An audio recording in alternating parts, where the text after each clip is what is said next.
የኢትዮጵያ ሰብአዊ መብቶች ኮሚሽን በሕግ የተሰጠውን ተልዕኮ ለመወጣት ከተለያዩ ተቋማትና ባለድርሻዎች ጋር ይሰራል።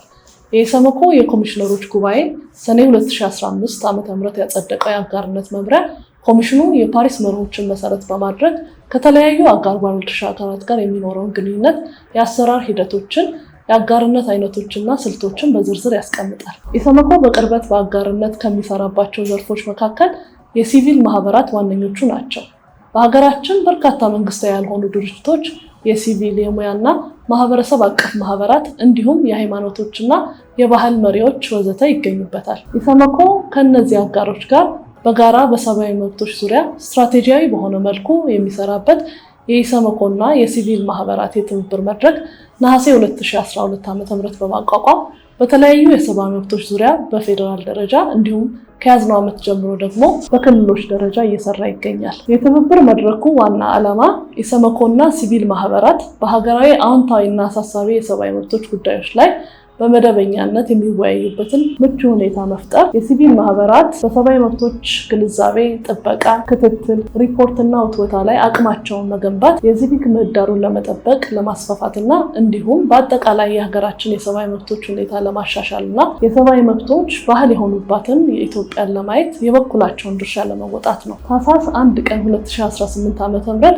ዓለም አቀፍ የሰብአዊ መብቶች ቀንን ስናከብር እንደ ኢሰመኮ እና የሲቪል ማህበራት የትብብር መድረክ የሀገራችንን የሰብአዊ መብቶች ሁኔታ ለማሻሻል በተቋማቶቻችን በየዕለቱ በተናጠል የምንሰራቸውን ስራዎች ትርጉም ባለው መልኩ ተጽዕኖ እንዲፈጥሩ ለማድረግ በአጋርነት መስራታችንን ከፍተኛ አስተዋጽኦ እንዳለው አጽንኦት መስጠት እወዳለሁ። የዘንድሮ ዓለም አቀፍ የሰብአዊ መብቶች መሪ ቃል ሰብአዊ መብቶች የዕለት ተዕለት ፍላጎቶቻችን ናቸው፣ Human Rights Our Everyday Essentials መሆናቸውን ያመለክታል። በኢትዮጵያችን ነባራዊ ሁኔታ ይህ መሪ ቃል የቅንጦት ጽንሰ ሀሳብ ሳይሆን ከፍተኛ አንድምታ ያለው ነው። ያለ ሰብአዊ መብት መከበር መደበኛ የምንለው የዕለት ተዕለት ህይወት፣ ወደ ስራ ገበያ መሄድ፣ ልጆችን ወደ ትምህርት ቤት መላክ፣ አልፎ ተርፎም በሰላም አድሮ መነሳት ሊታሰብ አይችልም። የዕለት ተዕለት ኑሯችንን ለመኖር ደግሞ ሰላም ያስፈልገናል። ሰላም የሰፈነባት ሀገር ለመገንባት በምናደርገው ጥረት የሰብአዊ መብቶች መሰረት በማድረግ ልዩ ትኩረትና ቅንጅት የሚያስፈልጉ ጉዳዮችን በመለየትና በጋራ በመስራት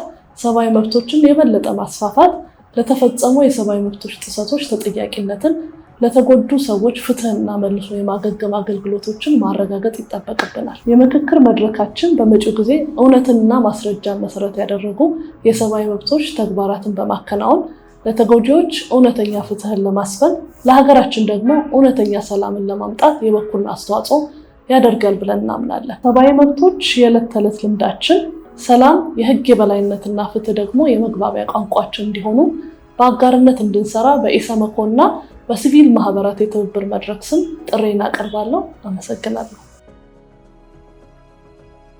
ሰብአዊ መብቶች የዕለት ተዕለት ፍላጎቶቻችን ናቸው በሚል መሪ ሀሳብ የሚከበረው ዓለም አቀፍ የሰብአዊ መብቶች ቀን መብቶች ከህጋዊ ማዕቀፍ የላቁ መሆናቸው እንድናስታውስ ያደርገናል። የሰብአዊ መብቶች የሰዎችን ደህንነት፣ ክብር፣ ነፃነት እና ፍትህ የማግኘት መብት የሚገልጹ የዕለት ተዕለት ህልውናችን ወሳኝ ጉዳዮች ናቸው። የሽግግር ፍትህ ተጠያቂነት እንዲሰፍን፣ እውነት እንዲረጋገጥ፣ ተጎጂዎች ካሳ እንዲያገኙ ብሎም የመብቶች ጥሰቶች ዳግም እንደማይከሰቱ ዋስትና የሚሰጥ በመሆኑ ውጤታማ ትግበራው በርካታ ሰዎች ለዓመታት ያጡትን ደህንነት፣ ክብር፣ እውነትና ተስፋን ይመልሳል ብለን እናምናለን። የሽግግር ፍትህ ዓላማ ያለፈውን ስህተት መለስ ብሎ ማየት ብቻም አይደል፣ ይልቁንም እንደ ማህበረሰብ ለመገንባት የምንፈልገውን ሰዎች በፍርሃት የማይኖሩበት፣ የታፈኑ እውነቶች የሚጋለጡበት እንዲሁም ተጠያቂነት በማስፈን በዜጎች በመንግስት መካከል ያለውን መተማመን የምንገነባበት የወደፊት ዕጣ ፈንታችንን መወሰን ጭምር ነው። ተጎጂዎች ሲደመጡና ተጠያቂነት ሲሰፍን ሰብአዊ መብቶች በህግ ማዕቀፎቻቸው ውስጥ ያሉ ድንጋጌዎችን ብቻም ከመሆን አልፈው የዕለት ተዕለት ህይወታችን አካል ይሆናሉ። ሰብአዊ መብቶች የዕለት ተዕለት ፍላጎቶቻችን ናቸው የሚለው መሪ ሀሳብ ብናጤነው የሽግግር ፍትህ ከግጭት እየወጡ ባሉ ማህበረሰቦች ውስጥ ሰብአዊ መብቶችን ለማስከበር ከሚረዱ ጠንካራ አማራጮች ዋነኛው መሆኑን ማስታወስ ይገባናል። የሽግግር ፍትህ የሰዎችን ክብር ይመልሳል፣ የህግ የበላይነትን ያጠናክራል፣ መተማመንን ይገነባል። ከሁሉም በላይ ደግሞ ቀጣዩ ትውልድ በፍትህ ላይ የተገነባ ሀገርን እንዲወርስ ለማድረግ ይረዳል። የሽግግር ፍትህ በኢትዮጵያ ስኬታማ እንዲሆን ሂደቱ በውይይት መድረኮች፣ በፖሊሲዎች ወይም መደበኛ ተቋማት ውስጥ ተገድቦ መቅረት የለበትም። ይልቁንም ለእያንዳንዱ ማህበረሰብ ክፍል መድረስና ሁሉም ባለድርሻዎች ባለቤት እንዲሆኑ ማድረግ ይኖርብናል። ሂደቱ በተጎጂዎችና ለሰብአዊ መብቶች ጥሰቶች ተጋላጭ በሆኑ ሴቶች፣ ህፃናት፣ አካል ጉዳተኞች፣ አረጋውያን እና የሌሎች ማህበረሰቦቻችን ፍላጎቶች እና ቅድሚያ በሚሰጣቸው ጉዳዮች ላይ ተመስርቶ ሊቀረጽ ይገባል። ያለንበት ወቅት ዘላቂ ሰላምን ለማረጋገጥ የምንተጋበት እንደመሆኑ የሽግግር ፍትህ ሂደቱ የዜጎች ተሳትፎን፣ ትርጉም ያለው ትብብርን ብሎም ተጎጂዎችን ማዕከል ያደረገ እንዲሆን ለማድረግ የላቀ ጥረት ይጠይቃል። በመሆኑም ዓለም አቀፍ ሰብአዊ መብቶች ቀን ስናስብ ሁሉም ባለድርሻ አካላት ይህን እውን ለማድረግ እንዲሰሩና ሰብአዊ መብቶችን በእርግጥም እያንዳንዱ ሰው በዕለት ተዕለት ህይወቱ የሚያጣጥማቸው መሰረታዊ ፍላጎቶች እንዲሆኑ ለማድረግ በጋራ እንዲሰሩ ጥሪ እናቀርባለን። የዚህ ዓመት የሰብአዊ መብቶች ቀን የሰብአዊ መብቶች መሰረታዊ ፍላጎቶቻችን ናቸው በሚል መሪ ቃል ሲከበር በፍርድ ቤቶች ውሳኔ መሰረት እንዲታነጹና እንዲታረሙ እንዲሁም እንዲቆዩ ወደ ማረሚያ ቤቶች የተላኩ የህግ ታራሚዎችንና የቀጠሮ እስረኞችን የዕለት ተዕለት የሰብአዊ መብቶች ሁኔታና አያያዝ እንድናስተውል እድል ይሰጠናል። የእርምት ወቅት ሰብአዊ ክብርና መብቶችን ያከበረ መሆኑን ማረጋገጥ በጎ አድራጎት ሳይሆን ከህግ የሚመነጭ ግዴታ ነው። በኢትዮጵያ በማረሚያ ቤቶች የሰብአዊ መብቶችን ጥበቃ ለማጠናከር በርካታ ጥረቶችና ተነሳሽነቶች ያሉ ቢሆንም ማረሚያ ተቋማት አሁንም ድረስ መሰረታዊ መብቶችን በበቂ ሁኔታ እንዳያሟሉ የሚያደርጉ ተደራራቢ ተግዳሮቶች ያጋጥሟቸዋል። ከነዚህም ተግዳሮቶች መካከል የታራሚዎች ከልክ በላይ በተጨናነቀ ሁኔታ መያዝ፣ የበጀት ውስንነት፣ የመሰረተ ልማቶች አለመሟላት፣ የህግ ድጋፍ አገልግሎት ውስንነት፣ በቂ ያልሆነ የጤና አገልግሎት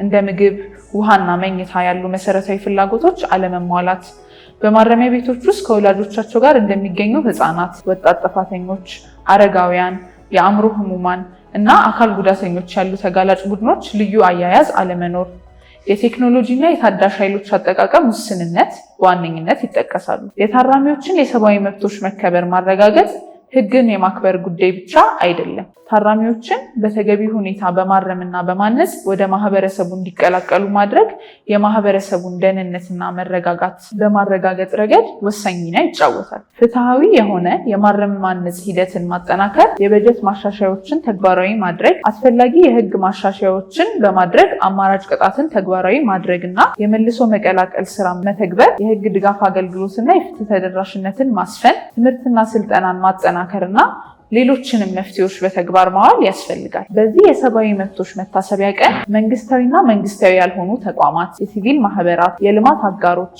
እንዲሁም መላው ማህበረሰብ የሰብአዊ መብቶችን በሁሉም ቦታ በተለይም በማረሚያና ማቆያ ማዕከላት ለሁሉ ተፈጻሚ እንዲሆኑ ለማድረግ ያላቸውን ቁርጠኝነት እንዲያረጋግጡ ስንል ጥሪ እናቀርባለን። የህግ ታራሚዎችና የቀጠሮ እስረኞች ሰብአዊ መብቶች መከበር ፍትሃዊ፣ ሰላማዊ እና አካታች ለሆነች ኢትዮጵያ።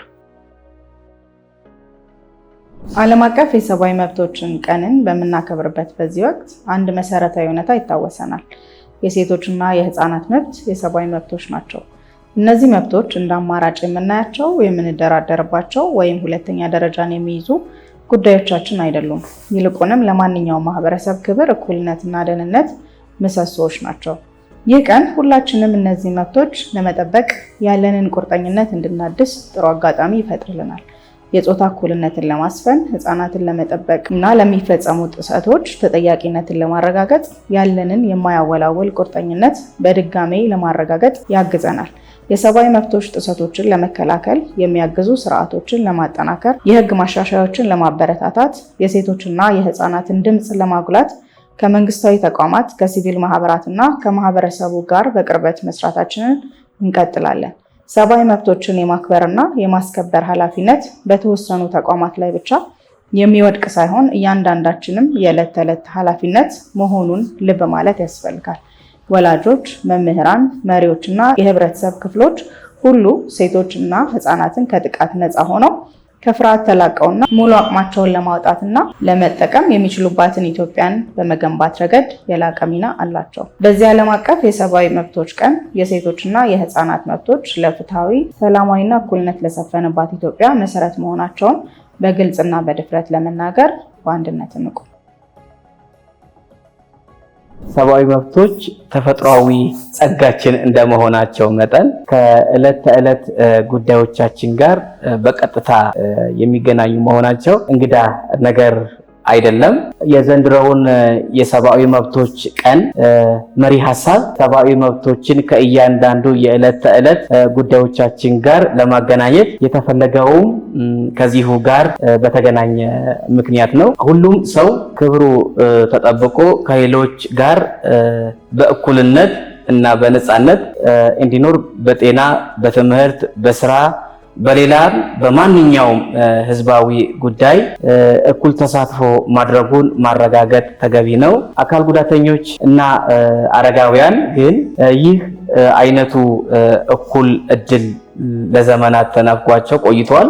አሁንም ቢሆን የዕለት ተዕለት ፍላጎቶቻቸውን ለማሟላት መዋቅራዊና የአመለካከት ተግዳሮቶችን ብሎም ከባቢያዊ እና የመረጃ ተግባቦት መሰናክሎችን በየዕለቱ ይጋፈጣሉ። ይህ ደግሞ ከሰብአዊ መብቶች ቁልፍ መርሆች ከሆነው ከእኩልነትና ከመድሎ የመጠበቅ መርህ ጋር የሚቃረን ነው። ትምህርት ቤቶችን፣ የጤና ተቋማትንና የፍትህ አገልግሎትን እንዲሁም የስራ ቦታዎችን፣ የትራንስፖርት አማራጮችን ብሎም የመዝናኛ ቦታዎችን ምቹ እና ተደራሽ በማድረግ አካል ጉዳተኞችም ሆኑ አረጋውያን መሰረታዊ ፍላጎቶቻቸውን በእኩልነት እንዲያገኙ ማስቻል የሁሉንም ባለድርሻ ብርቱ ጥረት የሚፈልግ ነው።